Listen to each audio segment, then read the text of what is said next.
Grace, the abuse of truth. A fourfold voice interpretation: history, science, philosophy, spirit. Opening grace, the word flows like water over guilt, promising mercy, pardon, peace. It's been preached from pulpits, sung in hymns, whispered in moments of despair. But grace, when severed from truth, becomes something else entirely. It softens where there should be sharpening. It conceals where there should be revelation. Grace that arrives before truth is named becomes not a balm, but a veil. It hides the wound instead of healing it. It offers silence where the soul longs to speak. And when grace becomes an escape from truth, not a companion to it, it ceases to be grace at all. It becomes the abuse of truth. Let us walk through history, science, philosophy, and spirit to unmask what grace has become and remember what it was always meant to be. Hey, history, when grace became a weapon. In the early Christian story, grace was wild. It shattered systems. Paul wrote of charis, divine generosity, a love that freed one from law, lineage, and earning.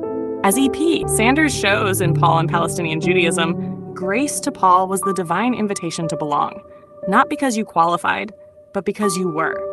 But history carved new edges. Augustine, in Confessions and on Nature and Grace, declared humanity utterly depraved. Grace was no longer divine generosity. It was rescue from total ruin. You weren't just imperfect, you were worthless without it. Martin Luther, in The Bondage of the Will, declared that man could not even choose grace. It had to choose him. John Calvin then tied grace to predestination. Some were chosen for it, others not. Grace was no longer flowing.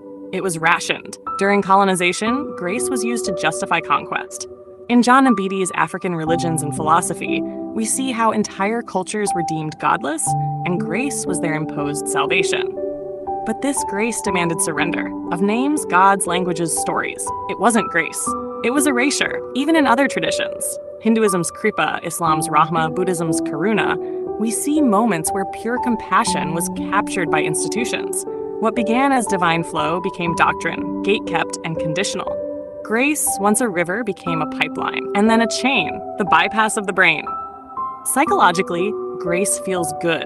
When someone says you are forgiven, the amygdala calms. Stress hormones like cortisol reduce. The nervous system loosens its grip.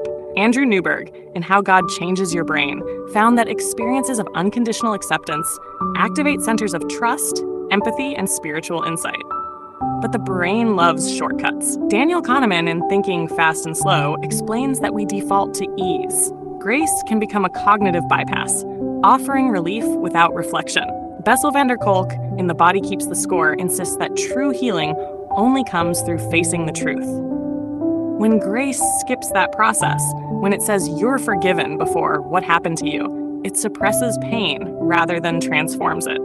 Sociologist Philip Zimbardo, in The Lucifer Effect, reveals how institutions use forgiveness narratives to cover harm. Forgive and forget. He repented. She's shown grace. But that grace often comes too soon. Before responsibility, before justice, before truth. And that isn't grace. That's sedation. Grace, when used like this, is not mercy. It's anesthetic. Tack philosophy, the sweet mask of dependence. The philosophers come with knives and questions. Søren Kierkegaard, in Fear and Trembling, asks, is it grace if it only arrives when you first called yourself nothing? If you must collapse to receive it, is it still a gift, or is it dependency? Simone Weil, in Gravity and Grace, reframes it. True grace does not come to rescue, but to reveal. It does not erase effort, but deepens awareness. Grace is the stillness that allows the soul to recognize its own light. Jacques Derrida, in Given Time, speaks of the paradox of the gift. A gift that creates obligation is no longer a gift, it is power. And much of what is called grace today does exactly that. You are forgiven. Now obey. You've been given grace. Now be grateful. That isn't liberation, it's spiritual debt. Philosophy unmasks the distortion. Grace became a way to control behavior, not liberate essence. Grace that walks with truth, but spirit whispers a different memory. Grace was never meant to be used. It was meant to be known. Grace is not an alternative to truth. It is how truth is carried. It is the gentleness in the voice that tells you the hardest thing. It is the warmth in the mirror that shows you your shadow. It is love's hand holding you steady while the truth reshapes you. Julian of Norwich, in Revelations of Divine Love, did not see grace as an excuse for sin, but the light that made sin irrelevant in the face of divine love. All shall be well, she wrote, not because there was no darkness, but because darkness was never stronger than love. Rumi writes, "The wound is the place where the light enters you. Grace is that light, but only when the wound is seen." True grace says, "I see what happened. I see who you've been, and I still call you home." Conclusion. Grace is not evil, but when it is twisted, misused, mistimed, when it comes before truth or instead of truth, it becomes its opposite. History shows how grace was used to control. Science shows how it bypassed healing. Philosophy shows how it distorted liberation.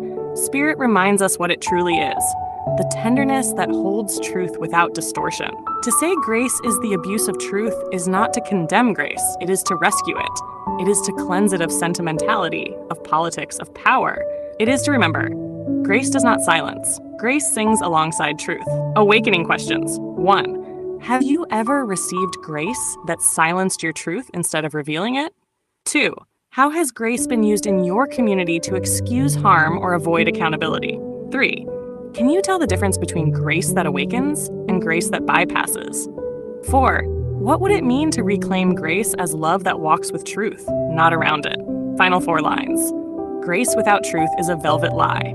Grace with truth is a sacred fire. One erases, the other awakens.